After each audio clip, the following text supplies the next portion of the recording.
Hi, Joellen. So we're back to talk about the 38 Fictionary story elements, and today we're going to talk about flashbacks.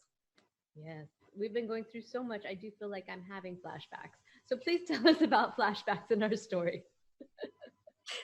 Well, flashbacks are very important to stories. Not all stories have them, and you don't have to have them.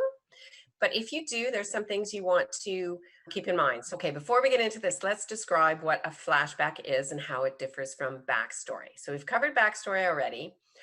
Flashback is a scene that happens and it's active. So it's in the moment, even though in the timeline of the story, it's happening before you are. So if you're in scene 10, it's something that happened before scene 10.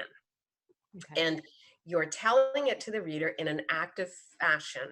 So it's Joellen ran to the store and she picked up her groceries. It's not as in a backstory where it's the character remembering something. And that's the key difference between the two. So it's active. It's an active backflash. And how do we separate in the story so that people see and know, like even formatting wise, that this is separate because it is, I think it's really important here. Yes, it is. And so you need to be careful when you're getting into and out of a flashback. And the best ways to do this are you have a transition point and you use tense to do it. And so you can have a trigger in the existing scene. So we'll just keep with the example of Joellen running to the store. So let's say that's a really important flashback because something bad happens at that store. And it's part of the character motivation for Joellen. And so we have Joellen in the scene, and maybe when she went to the store, she picked up something really strange, and it was a certain type of pasta. And so she's in a restaurant and she sees that pasta.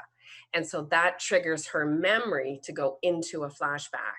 And so your dinner is served, you look down and go, oh, I remember I had run to the store, or if it's in third person, Joellen remembered she had run to the store.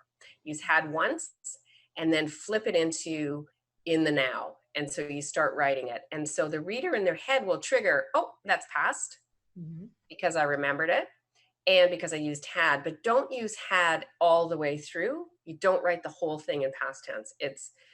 You just use it once. And when you're coming out of the scene, you need a trigger, and it could be the server says, excuse me, ma'am, would you like to order? And then Joellen says, oh, yeah, yep, sorry, yes, I would like to order. And so the words and the setting are bringing the reader right back to the present. So they know they've gone into and they've come out of a flashback. Okay. So how do we use those effectively? What are we doing here? So there's a couple of things. One, never have a flashback in the first scene, because what you're doing with the flashback is you're asking the reader to start a new story. And that's hard. Then they have to readjust to it. And so you don't want to do it too early. You want to anchor your reader in your current story. And when you have flashbacks, don't do too many in a row, because then really what you're doing is you're writing a scene that is jumping from time to time, and you might as well structure your book that way.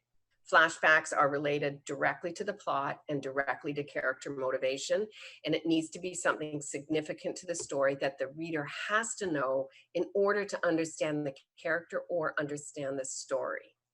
Okay. Okay, so we're going to go through and look for these flashbacks, make sure that they're presented well, and...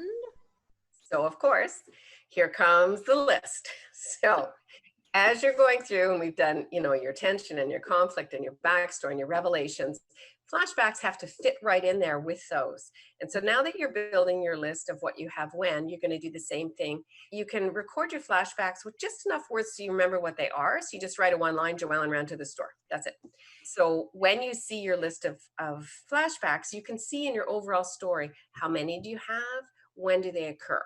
So that's the high level thing. And when you're rereading your scenes, reread them so that you know you got in and got out of a flashback in a way that the reader's going to understand it was into and out of a flashback.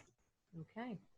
All right. Lots of work. But again, you're going to be a better writer and a better storyteller because of it. So let's get busy, folks, and we'll see you again during our next 38 story element series to keep talking about how to make your best story out there. Thank you, Christina. Thanks, Joellen. See you soon.